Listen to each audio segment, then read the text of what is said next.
जय हिंद साथियों, नमस्कार। स्वागत है फिर से एक बार नई वीडियो में। और आप देख रहे हैं रुद्रा माइंड मैप चैनल।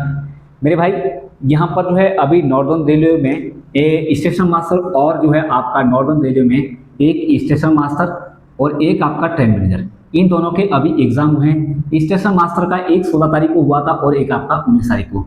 इसमें भी एक 16 तारीख को हुआ था और एक 19 तारीख को हुआ था। अब यहाँ पर ध्यान रखना कि जो स्टेशन मास्टर का एग्जाम हुआ था 19 तारीख में, कुछ क्वेश्चन उसमें 16 तारीख के भी हैं, कुछ क्वेश्चन 19 तारीख में।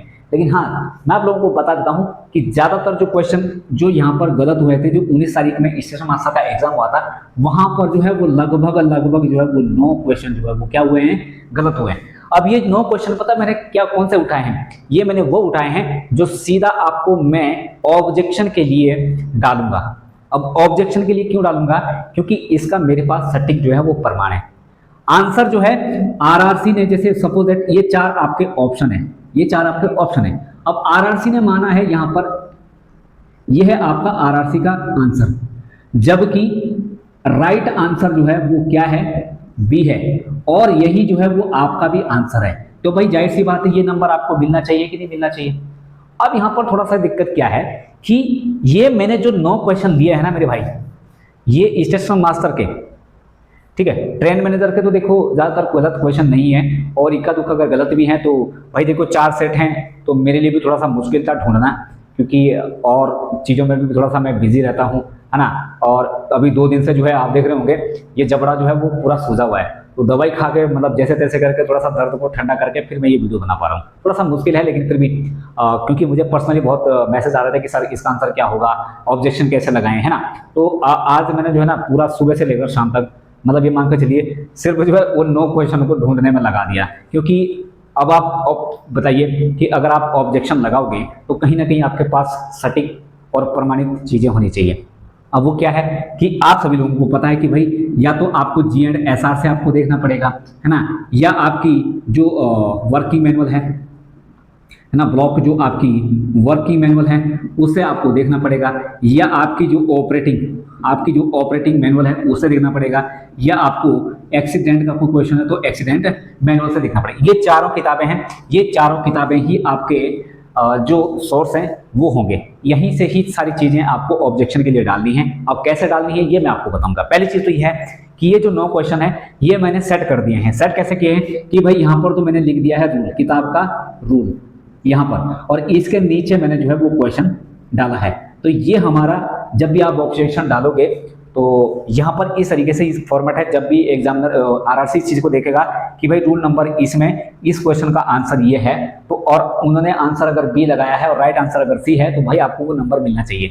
अब यहाँ पर क्या हो रहा है कि जब यहाँ पर आंसर की चेक की गई, तो चेक करने के बाद वैसे तो देखो क्वेश्चन बहुत सारे गलत हैं, ठीक है, बहुत सारे तो मैं नहीं कहूंगा, लेकिन हाँ 10 से 11 क्वेश्चन मुझे ऐसे लगे कि जेन्युइनली वो गलत है। लेकिन मैं ऑथेंटिक चीजें बताऊंगा, वो ये है कि 9 क्वेश्चन का आपको ऑब्जेक्शन लगाना ही चाहिए, और वो मैं आपको तैयार करके दूंगा, ठीक है, ये चीज मैं आपको यहाँ पर तैयार करके दे दूंगा। अब यहाँ पर आपको थोड़ा सा मैं स्क्रीन के माध्यम से भी दिखा दूंगा। और हाँ, दूसरा चीज मैं आपको ये बता देता हूँ कि अगर ये जो 9 क्वेश्चन है, अगर आपको व्हाट्सएप चाहिए तो इसके लिए तो देखो आपको मोबाइल नंबर नोट करना पड़ेगा 914902, थोड़ा सा मैं बड़ा लिख देता हूँ, 9149025449। भाई ये तो है व्हाट्सएप नंबर, इस पे आप मुझे व्हाट्सएप कर सकते हैं, और ये जो 9 क्वेश्चन है ये आप ऑब्जेक्शन के लिए डाल सकते हैं। और दूसरी चीज, मैं इन 9 क्वेश्चनों को, जो रुद्रा माइंड मैप आपका टेलीग्राम चैनल है, रुद्रा माइंड मैप, ठीक है, रुद्रा माइंड मैप, ये आपका जो टेलीग्राम का जो चैनल है, इस पर मैं इस जो 9 क्वेश्चन है उसको मैं वहां पर डाल दूंगा, वहां से भी आप इस चीज को डाउनलोड कर सकते हैं। अब यहाँ पर क्या है कि फायदा और नुकसान इसका ये हो सकता है कि ये जो 9 क्वेश्चन है, अब जैसे जब मैंने आंसर के चेक करी है, तो यहाँ पर सपोज यहाँ पर जो है वो नंबर क्या कितने बने थे, 89।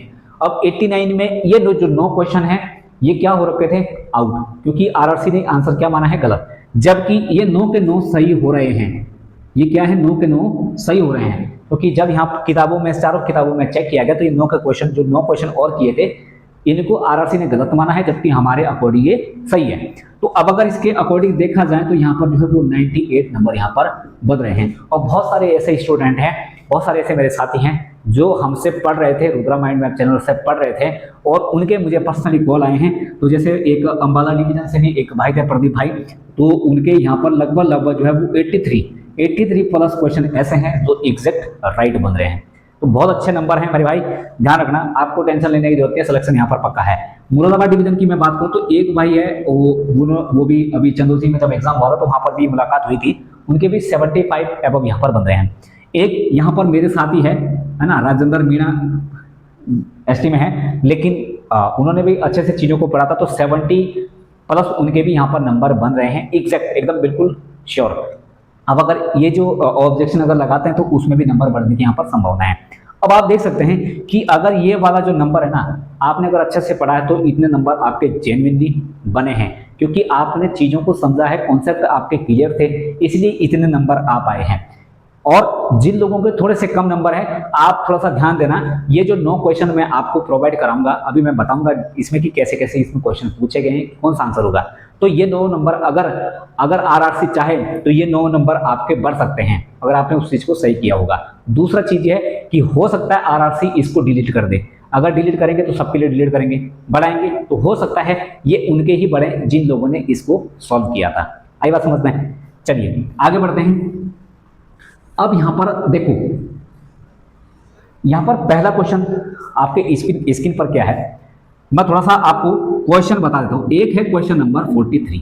देखो, एक तो क्वेश्चन नंबर नोट करना, और ये हो सकता है कि ये ए सेट का हो या बी सेट का हो या सी सेट का हो या डी सेट का, कोई सा भी सेट है, A B C D 4 set थे पेपर के, उसमें से आप सर्च कर लेना कि क्या आपका ये 43 क्वेश्चन था या नहीं था। अगर आपके, अब ये हो सकता है मैंने किसी एक पेपर सेट से लिया है और ये क्वेश्चन मुझे गलत लगा, मैंने सीधा इसको मार्क किया। अब ये क्वेश्चन क्या था कि एक जो खराब शंट सिग्नल है, जो आपका खराब जो शंट सिग्नल है, शंट जो आपका सिग्नल है, इसके लिए कौन सा प्राधिकार जो है वो जारी किया जाता है। क्लियर मेरे भाई? अब इसके में देखो 4 ऑप्शन क्या थे, एक तो था T409 और दूसरा आपका बी क्या था, हैंड सिग्नल, क्या था, हैंड सिग्नल, और जो आपका सी ऑप्शन था T806 हुआ था इसमें, और जो चौथा ऑप्शन था वो क्या था मेरे भाई, नन ऑफ दिस, यानी कि इनमें से कोई नहीं। अब यहाँ पर क्या है, थोड़ा सा स्क्रीन पे आप देखते रहना, मैं स्क्रीन पर भी लगाता रहूंगा। यहाँ पर क्या है कि जब यहाँ पर मैंने इस चीज को देखा तो SWR में एक 8.0 का पॉइंट है जिसमें जो है शंटिंग के बारे में बताया गया है। अब मैं यहाँ पर आंसर नहीं कर रहा हूँ, पहले मैं इस चीज को पढ़ के बताता हूँ ये क्या कह रहा है। समझना कि जहां शंट सिग्नल नहीं लगे हैं या वो डिफेक्टिव है यानी कि खराब है ना, या शंट सिग्नल विफल हो जाता है वहां पर, तथा जहां जो है नॉन इंटरलॉक कांटों पर कांटों का सही सेट और फेसी कांटों पर क्लैंप पैडलॉक होना सुनिश्चित कर दिया जाए, उसके बाद शंटिंग हार्ड सिग्नल द्वारा नियंत्रित किया जाना चाहिए। अगर मान के चलो शंट सिग्नल खराब है, अगर शंट सिग्नल अगर खराब है तो वहां पर जो शंटिंग का संचालन है वो हैंड सिग्नल द्वारा नियंत्रित किया जाए, ये SWR कह रहा है। अब यहां पर देखो T409 क्वेश्चन ऑर्डर तो नहीं दिया जाएगा अगर शंट सिग्नल खराब है। T806 यानी कि शंटिंग ऑर्डर में शंट सिग्नल खराब होने के लिए जो है कोई अथॉरिटी नहीं होता है। अब एक हमारे पास बचता है हैंड सिग्नल। अब आप सभी लोगों को पता भी है कि भाई अगर शंट सिग्नल खराब है तो भाई आप शंटिंग कैसे कराओगे, तो हैंड सिग्नल के माध्यम से कराओगे। लोको पायलट हैंड सिग्नल तभी पास करेगा अगर आप वहां पर जो है वो हैंड सिग्नल दिखाकर उसको प्रोसीड यानी कि आप उसको प्राधिकार दोगे, है ना, आगे जाने के लिए बोलोगे। वहां पर क्या है कि भाई कि आप पहले उस कांटों को देखोगे, किस रूट को देखोगे कि क्लैंप पैड है, रूट सही सेट किया हुआ है ना, आप सारी चीजें ये क्लियर करोगे। स्टेशन पैनल पर देखोगे कि भाई रूट बना दिया गया है, रूट में ना उसको लॉक कर दिया गया है। उसके बाद जब आप उस शंट सिग्नल के नीचे आओगे तो उसके साथ हैंड सिग्नल का प्रयोग करोगे। तो इसका जो राइट आंसर है वो क्या होना चाहिए, हैंड सिग्नल। अब इस जो आप फोटो देख रहे हैं इसका भी मैं आपको या तो टेलीग्राम में या मुझे आप व्हाट्सएप कर लीजिए, मैं आपको पर्सनली कर। अब ये जो क्वेश्चन है, अभी आपका कोई सा भी सेट है वहां पर ये क्वेश्चन ढूंढ लीजिए और आप उसका स्क्रीनशॉट नहीं लीजिए बल्कि देख लीजिए। बाकी ये तो मैंने सेट कर रखा है, आप सब लोगों को पता है। ऊपर मैंने आंसर किया है, नीचे मैंने क्वेश्चन मार्क लगाया है। इसके बाद देखो दूसरा क्वेश्चन कौन सा आप ऑब्जेक्शन लगा सकते हैं। अब आपने अगर TCL पढ़ा होगा, मेरे से TSL पढ़ा होगा, टेम्पररी सिंगल लाइन वर्किंग अगर पढ़ा होगा, तो भाई हमने बताया था कि भाई इसमें क्या होता है कि भाई ये 2 लाइन है, इसमें सपोज दैट इस लाइन पर क्या है, अवरोध उत्पन्न हो गया, भाई पेड़ टूट गया, या मतलब मान कर चलो पूरी पटरी ही तहस नहस हो गई है ना, या बाढ़ आ गई है, बाढ़ के कारण ये पटरी बह गई है, कुछ भी हो सकता है, कुछ भी अवरोध उत्पन्न होता है। तो मान के चलो भाई क्या है कि ये आपके ये पूरा एक ब्लॉक सेक्शन है, ये आपका स्टेशन है, अब ये ए स्टेशन है, ये आपका बी स्टेशन है। अब यहाँ पर क्या है, टेम्पररी सिंगल लाइन वर्किंग यहाँ पर चालू होगी। तो जब टेम्पररी सिंगल लाइन वर्किंग यहाँ पर चालू होगी, तो जब आप यहाँ से कोई गाड़ी भेजोगे, तो जब वो गाड़ी अगले स्टेशन, जब तक वो गाड़ी अगले स्टेशन पर नहीं पहुंचेगी, तब तक आप यहाँ से दूसरी गाड़ी नहीं चला सकते हैं।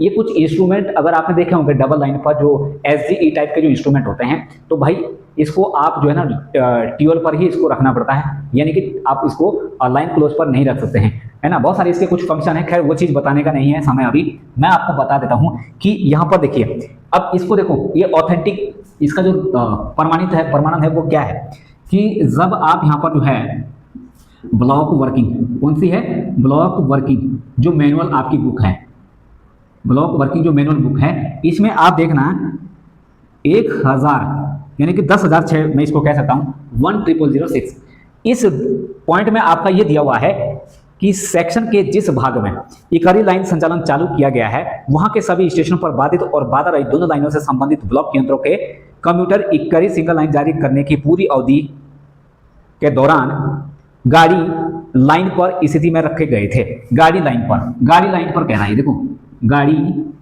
लाइन पर, किस पर, गाड़ी लाइन पर। अब गाड़ी लाइन पर क्या है, ट्रेन ऑन लाइन, इसको बोलेंगे हम ट्रेन ऑन लाइन, इस पर ट्रेन ऑन लाइन, यानी कि गाड़ी लाइन पर, इसको इंग्लिश में बोलेंगे ट्रेन ऑन लाइन, और ट्रेन ऑन लाइन को शॉर्ट फॉर्म में क्या बोलेंगे हम, TOL। तो जब यहाँ पर ब्लॉक वर्किंग मैनुअल आप देखोगे, इसका 10,000 यानी कि 10006 में ये दिया गया है कि जब भी DSL वर्किंग होगी, तो वहां पर जो भी इंस्ट्रूमेंट हो गए उनको गाड़ी लाइन पर रखा जाता है, यानी कि ट्रेन ऑन लाइन यानी कि ट्यूबवेल पोजीशन में रखा जाता है। तो इसके अकॉर्डिंग हमारा राइट आंसर क्या होना चाहिए, ट्यूबवेल पोजीशन। और RRC का जो आंसर है वो क्या है, यहाँ पर RRC का आंसर है मेरे भाई अलाइन क्लोज्ड पोजीशन। अब आप यहाँ पर देख सकते हैं, ये क्वेश्चन भी आपका क्या हो जाएगा, ऑब्जेक्शन भी हो जाएगा, यहाँ तो कोई दिक्कत। चलिए स्क्रीन पर आप देखते रहना, मैं बीच में इसको स्क्रीन पर भी दिखाता रहूंगा, बस थोड़ा सा आपको नजर बना के रखनी है, बाकी तो मैं यहाँ पर आपको ये क्वेश्चन प्रोवाइड करा दूंगा, लेकिन आपको पहले समझना भी जरूरी है। फिर एक क्वेश्चन ये कह रहा है, क्वेश्चन नंबर 49, अब ये पता नहीं किस सेट का है, लेकिन ये 49 का क्वेश्चन था। यहां पर क्या था कि जब स्टेशन पर सभी लाइनें यात्री गाड़ियों द्वारा अवरुद्ध हो, भाई एक आपका स्टेशन ये है, ठीक है, ये आपका स्टेशन है यहां पर कोई, ठीक, ये आपका कोई एक यहां पर ये स्टेशन है, यहां तो कोई दिक्कत, ये आपका कोई एक यहां पर है स्टेशन, ठीक है मेरे भाई, आप हो यहां पर स्टेशन मास्टर। अब यहां पर जो है लूप लाइन की मैं अगर बात करूं, तो यहां पर ये चीज है, सपोज दैट इस प्रकार से लाइनें हैं। अब यहां पर भी एक ट्रेन है, यहां पर भी ट्रेन है, यहां पर भी ट्रेन है, यहां पर भी ट्रेन है, और ये बी क्लास का कोई स्टेशन आपका है। मान के चलो आपको इस वाले स्टेशन मास्टर को लाइन क्लियर देना है। अब आप लाइन क्लियर दे रहे हो, लेकिन आपकी चारों लाइनें यहां पर क्या है, अवरुद्ध है, ब्लॉक है। तो जो पॉइंट है आप यहां पर किसकी ओर सेट करोगे, तो यहां ध्यान रखना कि सपोज दैट इसका जो इंजन है, ये मैं लिख देता हूं इंजन, ये आगे है, इसका भी इंजन कहाँ है, यहाँ पर आगे है, और इसका इंजन सपोज दैट इधर की साइड है, इसका इंजन इधर की साइड है, और इसका इंजन इधर की साइड है। अब ये तीनों गोले जो हैं वो इधर की साइड है, ये गोला इधर की साइड है। अब इसका इंजन इधर है, SLR इधर हो जाएगा। तो जब आप यहाँ से लाइन क्लियर दोगे, तो जो पॉइंट है ना वो किसकी ओर सेट करोगे, तो लूप लाइन की ओर, या मेन लाइन की ओर, या किस लाइन की ओर। अब देखो चार ऑप्शन क्या थे कि मेन लाइन और इंजन सम्मुख होना चाहिए, लूप लाइन और इंजन सम्मुख होना चाहिए, या मेन लाइन या SLR सम्मुख होना चाहिए, लूप लाइन या SLR सम्मुख होना चाहिए। यानी कि मेन लाइन के लिए तो किसी भी कीमत में उसे सेट नहीं किया जाएगा, चाहे वो किसी भी कंडीशन में हो, ठीक है, वो तो लास्ट की बात है। तो मेन लाइन तो देखो जिसमें है वो पहले ही ऑप्शन में कट जाएंगे। तो पहला और जो तीसरा ऑप्शन है, देखो ए आपका है और बी, और ये सॉरी ये आपका बी, और ये आपका आ जाएगा सी, और ये डी। तो यहाँ पर क्या है, मेन लाइन, और यहाँ पर भी क्या है आपका सी में मेन लाइन, ठीक है। तो भाई मेन लाइन की तरफ तो चाहे आपका कोई सी भी पोजीशन है, मेन लाइन की तरफ तो कभी भी जो पॉइंट है वो सेट नहीं किए जाएंगे। यानी कि जो कम महत्व वाली जो लाइन होती है, कम महत्व वाली लाइन क्या होगी, लूप लाइन होगी। अब लूप लाइन में भी कौन सी कम महत्व वाली होगी, जिसमें सामने की ओर इंजन पड़ता है। सपोज दैट भाई इधर से कोई गाड़ी आ रही है और इंजन का मुंह इधर को है, तो जिधर से अगर इधर से गाड़ी आ रही है तो इंजन का मुंह इधर आती है, तो तभी ही उस लाइन की तरफ ही पॉइंट को सेट किया जाएगा। अब इसके अकॉर्डिंग देखिए, यहाँ पर जो है यहाँ पर इसने बोला है लूप लाइन और प्लस जो इंजन है वो आपका सम्मुख होना चाहिए। लेकिन इसमें क्या बोला, लूप लाइन तो ठीक है, लूप लाइन तो ठीक है, लेकिन उसने बोला SLR जो है वो सामने होना चाहिए, जबकि SLR यहाँ पर सामने नहीं होना चाहिए। तो एक ही ऑप्शन हमारे पास बचता है, लूप लाइन और इंजन सामने की ओर होना चाहिए। ठीक, तो इसका जो आंसर है वो क्या है आपका, ये होना चाहिए बी। अब यहाँ पर क्या है, ये जो आपका जो रूल नंबर है वो रूल नंबर क्या है, SR का 3.38 का 1। इसमें आपको ये देखना है, इस रूल में बताया गया GNSR में कि भाई जो पॉइंट है वो लूप लाइन की ओर सेट किए जाएंगे और जिस गाड़ी का इंजन उसके सामने पड़ता हो उधर की ओर सेट किए जाएंगे। अब ये इस रूल में दिया गया है, ये आप यहाँ पर आराम से इस चीज को पढ़ सकते हैं। तो भाई ये तीसरा क्वेश्चन था आपका, ये आप यहाँ पर ऑब्जेक्शन बना सकते हैं। इसके बाद देखिए चौथा ऑप्शन, देखो जो क्वेश्चन क्या कह रहा है कि जब लोको पायलट ऑन स्थिति में एक ऑटोमेटिक सिग्नल को पार करता है तो वह किस गति सीमा का पालन करेगा। अब देखो यहाँ पर ये क्वेश्चन नंबर था 9, कौन सा था 9। अब इस क्वेश्चन 9 में आप सबसे ये 4 ऑप्शन थे। अब यहाँ पर क्या है कि ऑटोमेटिक सिग्नल को ऑन में पास करना, अगर आप ऑटोमेटिक जो सिग्नल है अगर आप इसको ऑन में पास करते हैं तो लोको पायलट की स्पीड से आगे बढ़ेगा। अब ऑटोमेटिक सेक्शन अगर आपने मुझसे पढ़ा हुआ तो भाई मैंने बहुत बेहतरीन तरीके से चीज़ों को बताया था कि भाई मान के चलो ये ऑटोमेटिक सिग्नल लगे हुए हैं, ये ऑटोमेटिक सिग्नल लगे हुए हैं। अब यार एक बात बताओ, मान के चलो यहाँ गाड़ी पहुंची है, अब इसको ये क्या है रेड पोजीशन में मिला, यानी कि ऑन मिला। ये अगर ऑन मिला है तो मैंने बोला भाई ये 10 किलोमीटर की गति से ये आगे बढ़ेगा अगले सिग्नल पर, रुकने के लिए क्या रहेगा। अब ये जब ये रुकेगा तो फिर मैंने ये चीज़ भी बताई थी कि भाई वो 150 मीटर पहले रुकने के लिए तैयार रहेगा, इस सिग्नल से 150 मीटर पहले। लेकिन जो EMO या DMO जो गाड़ी होती है वो 75 मीटर पहले रुकने के लिए तैयार रहेगा, ये कंडीशन दी गई है। लेकिन मैंने स्पीड कितनी बताई थी, 10 किलोमीटर। ये कब, जब ऑटोमेटिक सिग्नल ऑन में उसको मिलता है, भाई आगे उस सेक्शन में चला गया, स्टेशन तो ठीक है निकल गया वही स्टेशन, लेकिन जब वो सेक्शन में चला गया तो उसको एक सिग्नल क्या मिल गया, ऑन। ये तो इसका जो नॉर्मल एक्सपेक्ट है वो क्या होता है, ग्रीन होता है, लेकिन इसको रेड मिल गया तो ये 10 एम्पियर के हिसाब से आगे बढ़ेगा। ये तो क्वेश्चन की डिमांड थी। अब ये जो रूल नंबर है ये किस में दिया गया है, पहले तो ये समझो, ये जो है आपका ये GNSR का 9.02 रूल में दिया गया है, ठीक है, GNSR ये इसमें रूल में दिया गया है। अब इसमें जो है इसका जो तीसरा पॉइंट है, GNSR का जो तीसरा पॉइंट है, इसमें आप पढ़ना ये जो स्पीड है ये 10 किलोमीटर पर आवर दी गई है। इसके अकॉर्डिंग जो है हमारा राइट आंसर क्या होना चाहिए, ये आपका यहाँ C होना चाहिए, लेकिन RRC ने यहाँ पर क्या माना है, 15 और 8 की स्पीड, 15 और 8 की स्पीड माना है। अब मान के चलो RRC इन तीनों में से और कोई सा भी ऑप्शन माने, लेकिन राइट आंसर क्या होगा, ये आपका होगा। अब यहाँ पर क्या है कि भाई जब आप ऑटोमेटिक सेक्शन की बात करते हैं तो भाई एक अथॉरिटी TB 912 दी जाती है और एक आपकी TD 912 दी जाती है। अब मान के चलो यहाँ पर ऑटोमेटिक सिग्नल में सिग्नल भी खराब हो गए और आपका यहाँ पर सिग्नल तो साथ साथ खराब होंगे, सिग्नल के साथ संचार के जो साधन है, संचार के जो साधन है अगर दोनों खराब हो गए, लेकिन TD 912 तब जारी की जाती है जब सिग्नल खराब हो जाए लेकिन संचार के साधन ठीक हों। वहां पर कंडीशन अलग है, ये कंडीशन अलग है। यहाँ पर क्या है कि स्टेशन मास्टर को पता चल जाता है तब ये अथॉरिटी दी जाती है और इन अथॉरिटी पे स्पीड अलग अलग है ना। तो ये आपको ध्यान रखना कि भाई पहली गाड़ी 25 की स्पीड जाएगी, बाद की जो गाड़ियां हैं वो सेक्शन की स्पीड से जाएगी, तो TSL अलग चीज होती है। तो यहाँ पर ये चीज ध्यान रखना कि अगर ये कंडीशन दी गई तो यहाँ पर मैंने स्पीड अलग अलग बताई थी, लेकिन ये कंडीशन अलग है कि अगर मान के चलो ऑटोमेटिक सिग्नल है ऑन में पास करना है।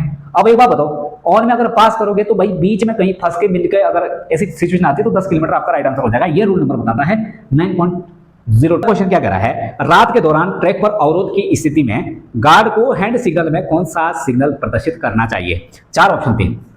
अब देखिए 4 ऑप्शन थे। अब उसने क्या बोला, रात के दौरान, यह है रात की बात। अब रात के दौरान मान के चलो कोई पटरी है, ट्रैक पर क्या है अवरोध की स्थिति मिल जाती है, तो जो गार्ड है ना, जो गार्ड है वो जो हैंड सिग्नल में लैंप में कौन सा बत्ती दिखाएगा। अब यहां पर क्या है, मैं रूल नंबर आपको बता देता हूं। ये GNSR का देखो, ये क्वेश्चन नंबर था आपका यहाँ पर क्वेश्चन नंबर 100। क्वेश्चन नंबर क्या था आपका 100, देख लेना इस सेट में था, उनको तो डायरेक्ट ढूंढने की जरूरत नहीं है। लेकिन यहाँ पर अगर मैं इस रूल की बात करूं तो इस रूल में ध्यान रखना 3.65 ये रूल दिया गया है GNSR में, और GNSR में बड़े बड़े अक्षरों में लिखा गया है कि the signal to be used to warn the incoming train of obstruction shall be a red flashing hand signal. क्या कर रहा है, रेड फ्लैशिंग हैंड सिग्नल। तो फ्लैशिंग कहाँ है, यहाँ पर है फ्लैशिंग, यहाँ फ्लैश कर रहा है, और रेड लाइट एट नाइट, कब एट नाइट, और रेड फ्लैग ड्यूरिंग डे। अब यहाँ रात की बात आएगी तो भाई आपको बत्ती दिखानी पड़ेगी, दिन की बात होती तो हम लाल झंडा दिखाते, तब तो रेड फ्लैग आता है। तो दिन की बात तो नहीं है भाई, रात की बात है। स्टीडी का मतलब है स्थिर जो रेड लाइट होती है वो दिखाएगा, नहीं भाई। एम्बर लाइट, एम्बर लाइट का रंग कैसा होता है? पीला होता है, पीला होता है ना। जब हमने इंजन की जो स्पीड पड़ी थी तो वहां पर मैंने बताया था कि रेड लाइट यानी कि एम्बर लाइट जो कौन सी होती है ना, तो उसकी जो क्या बोलते हैं उसको, एम्बर लाइट का रंग कैसा होता है? तो एम्बर लाइट का रंग आपका पीला होता है। तो भाई ये तो नहीं होगा। तो यहाँ पर ये दो ऑप्शन तो पहले करते थे, दो ऑप्शन बच रहे थे। अगर आप तुक्का भी लगाना चाहते तो यहाँ पर ही लगा सकते थे। अब ये जो आपका आंसर बन रहा है वो कहां पर बन रहा है? इस रूल में बन रहा है 3.65 का जीएनएसआर का रूल। अब उसने जो आंसर मारा है वो आरआरसी का आंसर इसमें क्या है? आरआरसी का आंसर है मेरे भाई कि नहीं, हम तो स्टीडी रेड लाइट लगाएंगे, स्थिर रेड बत्ती दिखाएंगे। अब आप मुझे बताओ कैसे दिखाओगे भाई? जीएनएसआर आपका ये अनुमति नहीं दे रहा है। तो जीएनएसआर अगर अनुमति नहीं देगा तो भाई कैसे दिखाओगे आप? ठीक है कि रात के समय, यहां भी रात की बात है, रात के समय जब आप शंटिंग ऑपरेशन करवाते हैं, शंटिंग करवाते हैं, तो उसके दौरान जब पॉइंट्समैन या जो शंटिंग मास्टर होता है लोको पायलट को अपने से दूर जाने के लिए संकेत देना चाहता है, तो उसे कौन सा संकेत या मूवमेंट प्रदर्शित करना चाहिए? तो अगर मान के चलो, अगर आपको इंजन जो है वो लोको पायलट को दूर भेजना है अपने से, उसे बोलना है कि नहीं भाई आप आगे बढ़ो, हमारी तरफ मत आओ, ठीक है, हमसे दूर जाओ, तो आप किस प्रकार का संकेत देंगे? ये 4 ऑप्शन थे आपके पास यहाँ पर।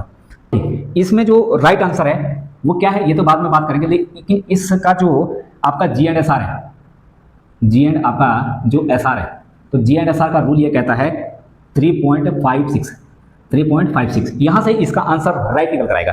ये कहता है कि हैंड सिग्नल फॉर शंटिंग, जब आप दूर जाने के लिए बात करेंगे तो भाई ध्यान देना, देखो अब यहां पर थोड़ा सा मैं प्रैक्टिकली बताता हूं, ठीक है भाई। ये आपका हैंड सिग्नल है, आप इसको क्या करोगे? ऐसे दिखाओगे, ऐसे भाई दूर जाओ, ऐसे कर सकते हैं आप इसको, दूर जाओ दूर जाओ, कह सकते हैं। तो भाई ये चीज है भाई, दूर जाओ। पास आने के लिए आप कैसे कर सकते हैं? आओ इधर आओ भाई, पास आओ, है ना, पास आओ पास। लेकिन दूर जाने के लिए जाओ दूर जाओ दूर जाओ, समझने के लिए तो ऐसे दिखाओगे आप, ऊपर नीचे दूर जाने के लिए। और कैसे दिखाओगे भाई? बात कब की है? बात है रात की। अब रात को आपको दिखानी पड़ेगी हरी बत्ती। अब हरी बत्ती कहां पर है भाई? देखो सफेद बत्ती यहां थी, ये तो नहीं हो सकता। और स्थिर बत्ती क्या होता है? कुछ भी नहीं होता। तो लेकिन स्थिर बत्ती में क्या है? लेकिन स्थिर बत्ती कौन सी? लाल। नहीं भाई, लाल तो नहीं दिखाएंगे। 2 ऑप्शन आपके यहां कट रहे थे। अब ये कि आपके पास हरी बत्ती आपको कैसे दिखाना है? ऊपर नीचे, ऊपर नीचे, ऊपर नीचे, यानी कि दूर जाओ भाई। तो दूर जाने के लिए आपसे क्या कहेगा? ये भी आपका ऑप्शन था। लेकिन आरआरसी ने क्या बोला भाई? आरआरसी ने बोला कि नहीं भाई, आप रहने दीजिए, अपनी हरी बत्ती अपने पास, शंटिंग तो अपने हिसाब से होगी। कैसे? सफेद बत्ती दिखा के दूर जाओ। तो यहां पर जो है उसने यहां पर साफ साफ लिखा है green flag up and down. इसको आप अच्छे से देख सकते हैं, ठीक है। अब इसके बाद जो है अगला क्वेश्चन यहां पर बीपीसी थी, बीपीसी के बारे में था, एक बीपीसी था, बीपीसी वाला क्वेश्चन। और ये जो क्वेश्चन था ये था क्वेश्चन नंबर का 69। अब इस बीपीसी में आपको जो 4 ऑप्शन दिए थे, एक था आपका यहां पर ए ऑप्शन था 12 घंटे, बी में था आपका 24 घंटे, और सी में था आपका 48 घंटे, और डी में था आपका क्या? 72 घंटे। अब आप मुझे बताइए कि जब हमने बीपीसी पढ़ा था तो बीपीसी में हमने एक चीज तो हमने ये पढ़ा था कि भाई वैलिड कब तक होगी? वैलिड वो तब तक होगी या तो वो जो उसको किलोमीटर दिया गया, सपोज दैट कोई सी भी हो, या मान के चलो उसकी एक हम कह सकते हैं जैसे मान के चलो उसका 7000 किलोमीटर है, तो या तो भाई वो 7000 किलोमीटर पूरा कर ले, या जैसे मान के चलो दिन दिए हुए हैं या 30 दिन, या वो 30 दिन पूरा कर ले, तब उसकी जो बीपीसी होती है वो इनवैलिड मानी जाती है। तो दोनों में से जो भी पहले होगा तो बीपीसी क्या मान जाएगी? इनवैलिड। दूसरा क्या था भाई? दूसरा ये था कि मान के चलो 4 वैगन, कितने?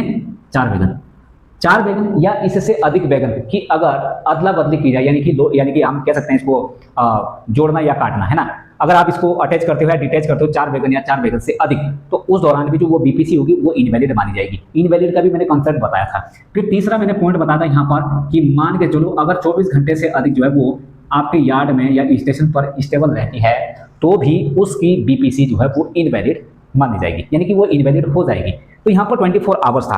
अब देखो, अब ये जो बीपीसी वाला जो क्वेश्चन है इसके लिए जो जी एंड एस आर है ना, जी एंड एस आर का एसआर रूल नंबर 4.31 का 1 ये जो है ये बताता है कि after rack is stable for more than 24 hours. इसका जो 3 पॉइंट है ना, इसका जो यहाँ पर स्क्रीन पर आप देख रहे होंगे 3 नंबर पॉइंट पर लिखा हुआ है कि after rack is stable for more than 24 hours. तो मोर देन 24 आवर्स कहाँ पर है? यहाँ पर है भाई, बी ऑप्शन। तो आपका राइट आंसर बी होना चाहिए। लेकिन आरआरसी ने भाई साहब यहाँ पे गेम खेल दिया आपके साथ। क्या खेल दिया? इसने बोला कि नहीं जी 48 घंटे होगा। अब जीएनएसआर का सब्सिडरी रूल कहता है ये कि नहीं भाई 24 आवर्स से अगर ज़्यादा स्टेबल रहता है तो भाई वो इनवैलिड मानी जाएगी, ठीक है। तो क्वेश्चन भी ये कह रहा है कि यदि किसी भरी हुई मालगाड़ी के रेक को किसी भी स्टेशन या यार्ड से कितने घंटे से अधिक समय के लिए स्टेबल या खड़ा कर दिया जाता है तो उसकी बीपीसी जो है वो अमान्य हो जाती है। तो राइट आंसर क्या हो जाएगा 24 आवर्स। ये भी आपका सही हो सकता है। तो जिन लोगों ने ये क्वेश्चन किया है वो समझ गए होंगे कि भाई इसका राइट आंसर क्या होना चाहिए था। अगला हमारे पास आता है क्वेश्चन नंबर 21। तो कह रहा है कि जब स्टेशन मास्टर या स्टेशन कर्मचारी ऑल लाइट सिग्नल का आदान प्रदान नहीं करते हैं तो लोको पायलट द्वारा कौन सा विशल जो कोड है वो दिया जाता है। मान के चलो आप जो स्टेशन पर जो भी स्टाफ है, चाहे वो पॉइंट्समैन है चाहे वो स्टेशन मास्टर है, अगर लोको पायलट के साथ वो ऑल लाइट सिग्नल नहीं आदान प्रदान करता है तो लोको पायलट अपनी इंजन से एक सीटी बजाता है। ठीक है, उसका मतलब ये होता है कि भाई साहब आपने जो है हमारे साथ ऑल लाइट सिग्नल नहीं किया है। ठीक है, तो ये इसके लिए यहाँ पर जो है रूल दिया गया है। अब इसका भी मैं रूल नंबर पहले बता देता हूँ। इसमें जो रूल नंबर है ना मेरे भाई, इसमें जो रूल नंबर है ये कहता है सब्सिडरी रूल का जो आपका 4.50 का जो 3 है, इसमें आप यहाँ पर देखना, इसमें दूसरा नंबर का जो पॉइंट है, इसमें जो दूसरे नंबर का पॉइंट है, इसमें यहाँ पर कह रहा है कि signal not exchange by station staff. इसका दूसरे का जो सी है ये कह रहा है कि सिग्नल, ये कह रहा है signal not exchange by station staff. तो भाई स्टेशन स्टाफ के बारे में ये कह रहा है। ठीक है, स्टेशन स्टाफ, अगर स्टेशन स्टाफ सिग्नल एक्सचेंज नहीं करता है तो इस रूल के तहत ये कह रहा है कि भाई वो तब उस दौरान जो है वो ये छोटी छोटी 2 सीटी बजाएगा। लेकिन यहाँ पर जो आरआरसी ने आंसर मारा है वो क्या मारा है मेरे भाई, बहुत बढ़िया मारा है, लंबी छोटी। और जबकि ये वाली जो घंटी बजाई जाती है ये कब बजाई जाती है, ट्रेन अगर पार्ट हो जाती है तब ये बजाई जाती है, और ये एसीपी में बजाई जाती है। आप सभी लोगों को पता है अगर एसीपी होती है तो भाई जिन लोगों को देखो पता था, अगर भाई ये और ये दोनों पता है तो इसमें अगर कन्फ्यूजन था तो भाई वो उन्होंने पहले इसको हटा दिया होगा, 2 पे तुक्का मारा भी होगा, तो भाई हो सकता है किसी का ये सही हुआ हो। तो इस प्रकार से ये रूल नंबर इतने में दिया गया है। तो भाई ये भी आपका जो है राइट आंसर हो सकता है, आप इसमें ऑब्जेक्शन लगा सकते हैं। ठीक है, इसीलिए आज मैं आपके बीच आया हूँ। मैं देर से आता हूँ लेकिन तंदुरुस्त आता हूँ और जबरदस्त और बेहतरीन तरीके से आता हूँ। क्लियर? तो भाई उम्मीद करता हूँ कि ये आज के ये जो 9 क्वेश्चन है, ये जो 9 क्वेश्चन मैंने बताए हैं, ये मैं इसको जो है वो ऑब्जेक्शन लगा सकते हैं। और आपको लगता है कि भाई हमारे तो जो है नंबर जो है अगर कट फिट के अगर वो 9 भी माइनस कर दें तो भी हमारे जो है वो सिलेक्शन इस बार कोई नहीं रोकता है। तो जिन लोगों ने हमसे अच्छे से पढ़ा था, अच्छे से रिवीजन किया था, आई एम श्योर उनके बेहतरीन यहाँ पर नंबर आ रहे होंगे। क्योंकि कुछ लोगों ने तो मुझे पर्सनली मैसेज भी कर दिए हैं कि सर हमारे इतने नंबर बनाए, लेकिन एक भाई का मुझे कमेंट्स आया था कि सर आपकी वजह से जो है हमारा एक क्वेश्चन गलत हुआ है। तो उस भाई के लिए मैं बता दूं कि भाई आप हमारी वजह से आपका एक क्वेश्चन गलत हुआ है, इस चीज को तो मैं मानने के लिए बिल्कुल तैयार हूं, लेकिन इस चीज के लिए भी आपको मानने के लिए तैयार होना पड़ेगा कि अगर 100 में से आपके जो है ना मेरे भाई, अगर 100 में से ना मैं ये कह रहा हूं अगर 70 प्लस बन रहे हैं ना मेरे भाई हमारी वजह से, तो थोड़ा सा इस चीज पे भी गौर करिए। और आप लोगों को, आपको एक क्वेश्चन का मलाल है तो हमें भी एक क्वेश्चन का मलाल है। जानते हैं क्यों? क्योंकि एक क्वेश्चन आया था कि जो सेंड हम्प है, सेंड जो हम्प है वो निम्नलिखित में से किससे संबंधित है? क्या वो मार्शलिंग से संबंधित है? बताइए भाई, क्या वो आइसोलेशन से संबंधित है? आइसोलेशन से संबंधित है? क्या वो जो है वो तीसरा ऑप्शन है? क्या वो जो है वो चौथा ऑप्शन है? तीसरा और चौथा ऑप्शन मैं नहीं लिख रहा हूं। अब ये मेरा पहला ही क्वेश्चन था, जब एग्जाम दिया था तो पहला ही क्वेश्चन था, और वो मेरे से ये पूछ रहा है कि सेंड हम्प किसका विकल्प है या किसका साधन है या किससे संबंधित है। तो मैं बता देता हूं कि जब मैं इसको OMR पे टच कर रहा था तो भाई मैंने अपने से तो टच किया था बी पे, क्योंकि मुझे पता है आइसोलेशन का साधन है। लेकिन जब मैंने आंसर के ओपन की तो वो जो उंगली थी वो यहां जाकर टच हुई थी, यानी कि मार्शलिंग पे टच हुई थी। तो एक क्वेश्चन मेरा ये भी गलत हो गया। तो ऐसा नहीं है कि भाई गलती सबसे होती है, एक क्वेश्चन पे मत जाओ आप। अगर मेरे नंबर जो है 100 में से 89 अगर करेक्ट अभी हैं, वो कौन से? अगर मैं इन 9 क्वेश्चनों को छोड़ दूं तो अगर मेरे इतने नंबर आ रहे हैं तो क्या मैं इस क्वेश्चन के लिए रोऊंगा? मुझे भी पता है कि भाई सेंड हम्प आइसोलेशन का विकल्प है, और मुझे ये पता है कि मैं ये टच करके आया हूं, लेकिन जब मैंने आंसर के खोली तो मेरा टच यहां पर था, यानी कि मेरा ये मार्क जो है लगा हुआ था, तब ये क्वेश्चन मेरा गलत हो गया। अब ये क्वेश्चन गलत हुआ तो भाई यहां पर अगर ये जुड़ जाता तो ये कितने हो जाते? 90 नंबर हो जाते हैं। अब 90 नंबर में अगर भाई इस पे जो 9 क्वेश्चन का जो अभी मैं डिटेल आप चीजों को बताया उसको, उसमें अगर ये जोड़ दिया जाए तो भाई कितने नंबर बन रहे हैं? 99 आउट ऑफ 100। ये क्वेश्चन छोड़ दीजिए भाई, भगवान के नाम पर तो छोड़ दो, है ना, चाहे हमारे नाम पे छोड़ दो, किसी और के नाम पे छोड़ दो, है ना भाई, जिससे आप प्यार करते हो उसके नाम पे छोड़ दो, किसी के नाम पे छोड़ दो। 100 में से 100 नहीं करने होते। सिलेक्शन के लिए जितने नंबर पर्याप्त हैं LDC में उतने नंबर लाइए, ज़्यादा नंबर इसलिए अच्छे लगते हैं कि भाई आपका जो सिलेक्शन का जो श्योरिटी है वो आपकी अंतर आत्मा को एक प्रकार से संतुष्टि प्रदान करती है, बाकी कुछ नहीं है। टॉपर बन गए ऐसा नहीं है कि आपको अलग से कुछ अवार्ड दिया जाएगा। हाँ, सिर्फ इतना है कि जब आप सिलेक्शन की दौड़ में शामिल होते हैं तो आप भी चाहते हैं कि हमारे नंबर अच्छे आएँ, है ना, ताकि हमें एक चीज़ से श्योरिटी हो। लेकिन श्योरिटी आप लोगों को हो गई होगी, अगर आपके नंबर 70 प्लस हैं तो सोचना नहीं है, कुछ भी सोचना नहीं है, क्योंकि ज़्यादातर जो क्वेश्चन का जो पैटर्न था उसके हिसाब से यहाँ पर क्वेश्चन कितने घूम रहे हैं, मैक्सिमम जो यहाँ पर घूम रहा है ना वो 65 से लेकर अब मुझे ऐसा लग रहा है 72। बस मुझे पर्सनली ऐसा लग रहा है कि जब पेपर का मैंने पैटर्न देखा, पढ़ने में आसान है, समझने में आसान है, लेकिन करने में उससे ज़्यादा मुश्किल है। तो भाई नंबर नहीं आएंगे, यहाँ पर ही ज़्यादातर जो तैयारी वाले जो भाई लोग थे वो सीमित हो चुके हैं। भाई बाकी तो अपवाद हैं, जिन लोगों के नंबर अच्छे हैं वो तो अपवाद होते हैं। भाई अपवाद से तो हम भी बचते हैं, अपवाद को हम पहले लिख देते हैं साइड में कि भाई ये अपवाद है। भाई उसको उसी तरीके से याद रखना पड़ता है, मतलब उसके साथ छेड़छाड़ नहीं कर सकते, समझ रहे हैं। भाई मान के चलो अगर अपवाद दिख रहा है तो बस उसके दिमाग में बिठा के चलो, उसके बारे में सोचो मत ज़्यादा, अपवाद ही होता है भाई, वो चीज़ नहीं मैटर करता। लेकिन हाँ, इतना जरूर है कि अगर आपके नंबर अच्छे आ रहे हैं तो बहुत अच्छी बात है। बाकी जो 9 क्वेश्चन का मैं आप लोगों को यहाँ पर चीज़ें बताया हूँ, इस पर जरूर जो है ऑब्जेक्शन डालिए, हम भी लगाएंगे, ठीक है। और जैसा भी बेनिफिट मिलता है, जिसको भी मिलता है भाई वो उसका फायदा है, नहीं मिलता है तो सबको नहीं मिलेगा। अगर मान के चलो आपने लगाए हैं, आपको मिले तो भाई उसमें आपका फायदा है। तो देखो फायदे और नुकसान अलग जगह है, लेकिन जो सही चीज़ें हैं उस चीज़ को तो करना पड़ता है।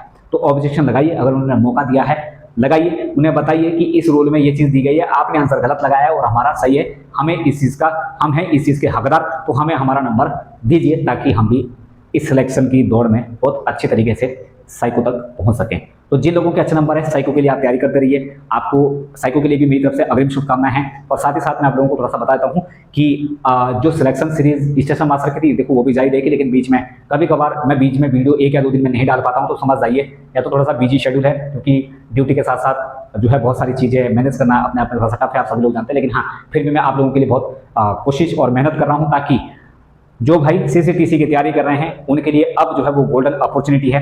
दूसरा आप लोगों के लिए और चीज़ एक थोड़ा सा मैं बता देता हूं कि भाई अब अगर अभी तक आप हमारे साथ बने हैं तो ध्यान रखना कि भाई अगर आप CCTC की तैयारी कर रहे हैं तो मैंने यहाँ पर जो है कोचिंग वाला पोर्शन और आपका जो गुड्स वाला जो पोर्शन है, ये दोनों मैंने अच्छे से कवर करा दिए हैं। लगभग इसमें 25 वीडियो और इसमें मैंने गुड्स की 15 वीडियो डाल दी है। साथ ही साथ मैंने इसकी सिलेक्शन सीरीज जो है वो चालू की थी, सिलेक्शन जो सीरीज थी वो मैंने चालू कर दी थी, और इसके मैंने पार्ट जो 5 हैं वो अभी तक प्रोवाइड यहाँ पर करा दिए हैं।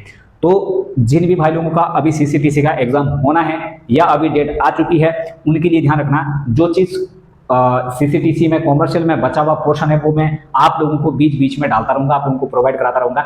लेकिन जो चीज़ नए हैं उन लोगों के लिए मैं बता देता हूं कि भाई अगर आप CCTC या स्टेशन मास्टर या ट्रेन मेजर किसी का भी यहाँ पर अगर आप तैयारी करना चाहते हैं तो ध्यान रखना, मेरी मेंबरशिप है लेवल 4 लेवल 2 में। आपको यहाँ पर जो है इस लेवल 2 में 479 की है, और ये 479 आपकी जो है वो पर मंथ के हिसाब से यहाँ पर जो है वो मेंबरशिप रहेगी, ठीक है। क्योंकि मुझे कई बार जो है वो कमेंट्स आ रहे थे कि सर जो है कैसे परचेस करें, उनको परचेस करना नहीं आ रहा। तो ध्यान रखना मेरे भाई कि जब भी आप रुद्रा माइंड मैप चैनल पर जाते हैं तो वहां पर एक ज्वाइन का ऑप्शन आता है। ज्वाइन होने के बाद ये आपके लेवल 1 और लेवल 2 दिखाई देंगे। लेवल 1 और लेवल 2 दिखाई देने के बाद अगर आप इसको मेंबरशिप लेते हो लेवल 1 की, तो इसमें 59 रुपये में है, और इस 59 रुपये में पेपर का डिटेल एनालिसिस तो मिलेगा, कुछ वीडियो भी आपको मिलेगी, लेकिन सारी वीडियो आपको नहीं मिलेगी। तो कोशिश करना यहाँ से हटके अब सीधा यहाँ पर आ जाना, क्योंकि ये जो है वो 5 मई तक वैलिड था, वहाँ पर सारी चीज़ें अवेलेबल थी, लेकिन कुछ समय के बाद इसको मैं डिलीट कर दूंगा। लेकिन हाँ, ये जो लेवल 2 है ये आपको काफ़ी समय तक मिलेगा, और ये 479 पर मंथ के हिसाब से यहाँ पर ये मेंबरशिप रहेगी। तो जब भी आप ज्वाइन करें तो आप इस चीज़ पर ज्वाइन करें, ताकि आपको CCTC station master train major किसी की भी तैयारी करें, सारी वीडियो आपको अवेलेबल मिले, ठीक है, सारी वीडियो आपको ओपन देखने को मिले। तो वहाँ से आप बेहतरीन तरीके से हमारे साथ तैयारी कर सकते हैं। जिन लोगों ने यहाँ पर स्टेशन मास्टर के लिए हमारे से बहुत अच्छे से हमारे साथ बिल्कुल कंधे से कंधे मिलाकर चले थे, उनका तो देखो 70 और 75 ये नॉर्मल स्कोर है। और मैं कह रहा हूँ जिसने पहली बार भी अगर ऑपरेटिंग पढ़ा था, या जिसने पहली बार CCTC पढ़ा था, चाहे वो NCR के बच्चे हों या NER के साथी हों, उनसे पूछ लीजिए कि आप पढ़ने के बाद कितना स्कोर यहाँ पर कर पा रहे हैं, ठीक है। और ये मैं नहीं बोलता हूँ, ये रिजल्ट बोलता है, ठीक है। और ये मैं इसलिए बता रहा हूँ क्योंकि कुछ लोगों को ये डाउट होता है कि भाई पता नहीं इसमें क्या है क्या नहीं है, क्योंकि आप बहुत जगह जो है वो देख चुके हैं, समझ चुके हैं, पैसा बर्बाद कर चुके हैं, लेकिन हाँ गारंटी के साथ मैं इतना कह सकता हूँ कि अगर आप इस चैनल पर आए हैं और इस मेंबरशिप को आप लेते हैं, हमारे साथ पढ़ते हैं, तो गारंटी के साथ हम इतना कह सकते हैं कि जो चीज़ हमने आपको बताई है, पढ़ाई है और समझाई है, पहली चीज़ तो है कि वो आपको अच्छे से क्लियर होगी। जब आपका अच्छे से कॉन्सेप्ट क्लियर हो जाएगा तो उसके बाद जब आप क्वेश्चन का पैटर्न देखोगे, क्वेश्चन को समझोगे, क्वेश्चन को सॉल्व करोगे, तो यकीन मानिए कि आपको ये फील ही नहीं होगा कि अगर 60 क्वेश्चन का कॉमर्शियल है तो गारंटी के साथ 55 आप करके आओगे। इतना तो मैं दावे के साथ कह सकता हूँ, क्योंकि हमारे साथ जो है ना वो आपको भी यहाँ पर अच्छे तरीके से तैयारी करनी पड़ेगी। नंबर तभी अच्छे आते हैं जब आपकी मेहनत बोलती है, ठीक है। तो हम तो आपके लिए मेहनत कर ही रहे हैं, लेकिन आप भी हमारे साथ लगातार बने रहिए। उससे क्या होगा कि डबल कनेक्शन जब बना रहेगा तो भाई कुछ डाउट ऐसे होंगे जो मैं क्लियर करूंगा, कुछ डाउट ऐसे होंगे जो वीडियो के माध्यम से आपके क्लियर होंगे। उससे क्या होगा कि आपका सारा जो दिमाग में जो एक जाल बना हुआ है ना, कहते हैं ना जो जाल बुना हुआ है ना आपने, कि भाई मटेरियल आपके सामने इतना सारा है, पढ़े कैसे, समझे कैसे, उसमें से जो मेन चीजें आपके पूछी जाती है उसको निकाले कैसे, भाई उसका निकालने का तरीका सिर्फ हमारे पास है। अगर आप निकाल सकते हैं तो उसके लिए आपके लिए बेस्ट ऑफ लक, नहीं निकाल सकते हैं तो आइए, पढ़िए, समझिए और अच्छे से अपना एग्जाम निकालिए। इस बार ज़्यादा सोचने का नहीं, सीधा सिलेक्शन लेने का। जानते हो इस पोजीशन पे आपको एक बार जो है वो निकलना है, ताकि आप खुद को एक तरीके से ये चीज़ रियलाइज़ कर पाएँ कि मैं कौन हूँ। तो थोड़ा सा अपने आप को समझिए, है ना। और बाकी यहाँ पर थोड़ा सा एक चीज़ और मैं बता देता हूँ कि जो बिल्कुल ही जिन लोगों को थोड़ा सा यूट्यूब के बारे में ये नहीं पता कि भाई जो है वो हमें चीज़ें पढ़नी कैसे हैं, तो मेरे भाई यहाँ पर क्या है कि जैसे आप वीडियो देखते हो तो एक आपको होम का पेज नीचे दिखाई देता है। जैसे मान के चलो यहाँ पर जो है वो रुद्रा माइंड मैप चैनल लिखा हुआ है, रुद्रा माइंड मैप चैनल लिखा हुआ है, यहाँ पर होम है, होम के बगल में वीडियोज़ हैं, ठीक है, क्या है आपकी वीडियोज़ हैं। फिर दूसरा यहाँ पर कुछ और ऑप्शन है, ठीक है, यहाँ पर एक ऑप्शन आपका आएगा प्लेलिस्ट, क्या आएगी प्लेलिस्ट। अब आपको सिर्फ और सिर्फ इस पर जाना है, ठीक है। जिन लोगों को नहीं पता मैं उस लोगों के लिए बता रहा हूँ। प्लेलिस्ट में जब आप जाओगे तो यहाँ पर कुछ इस प्रकार से आपको बॉक्स खुलेंगे, यहाँ पर आपको दिखेगा स्टेशन मास्टर, यहाँ पर दिखेगा ट्रेन मैनेजर पेपर, ऐसे कुछ इस प्रकार से प्लेलिस्ट बने। लेकिन आपको जो चीज़ पढ़नी है, सपोज दैट आपको ट्रेन मैनेजर पढ़ना है तो आप ट्रेन मैनेजर पे क्लिक करिए, उसकी सारी वीडियो ओपन हो जाएगी। अगर आप स्टेशन मास्टर की तैयारी करें तो ये ओपन करिए, सारी वीडियो ओपन हो जाएगी। स्टेशन मास्टर की सिलेक्शन सीरीज वो ओपन करिए, स्टेशन मास्टर से रिलेटेड पढ़ लीजिए। सीसीटीसी की सिलेक्शन सीरीज, सीसीटीसी से रिलेटेड अगर आप पढ़ रहे हैं तो सिलेक्शन सीरीज भी लगा लीजिए। फिर यहाँ पर अगर आप सीसीटीसी की तैयारी कर रहे हैं, सीसीटीसी की, तो आप उस पर जाइए। फिर यहाँ पर जो है एक आपकी जो है वो कोचिंग की बनी हुई है प्लेलिस्ट, एक आपकी कोचिंग की, तो उसमें कोचिंग की सारी वीडियो डली हुई है, ठीक है। बाकी यहाँ पर गुड्स की, यहाँ पर गुड्स की, तो गुड्स की सारी वीडियो आपको यहाँ पर मिलेगी। दूसरा क्या पर यह क्या है कि जो कॉमन है, कॉमन में क्या है, जैसे HOER रूल है, ये मैंने बहुत अच्छे से समझाए हैं। और अभी स्टेशन मास्टर ट्रेन मैंने के जितने भी क्वेश्चन आए ना, जब मैं पेपर का एनालिसिस करूंगा तो वहां पर आपको मैं बताऊंगा कि जो मैंने HOER पढ़ाया सीधे क्वेश्चन आपको वहां से मिले। मैंने ऐसे नहीं पढ़ाया, मैंने पढ़ाया उस लेवल से है कि जो चीज़ आपसे पूछी जाए सिर्फ उस चीज़ पर मैंने फोकस किया है। अपने आप में HOER बहुत बड़ा है, समझने के लिए बहुत बड़ा है। फिर मैंने जो है वो डिसिप्लिन एंड अपील रूल पढ़ाया है बहुत अच्छे से। जितनी चीज़ें आपके मतलब की है वो चीज़ें आपको वीडियो में मिलेगी, एक भी क्वेश्चन बाहर नहीं जाएगा। फिर दूसरा आता है कंडक्ट रूल। क्या आता है कंडक्ट रूल? कंडक्ट रूल भी मैंने बहुत अच्छे से सिस्टमेटिक तरीके से पीपीटी बनाकर तैयार करके समझाया है। मैंने बोर्ड पे इसलिए नहीं पढ़ाया क्योंकि वहां से थोड़ा सा आप इमेज के जरिए उस चीज़ को समझ सकते हैं।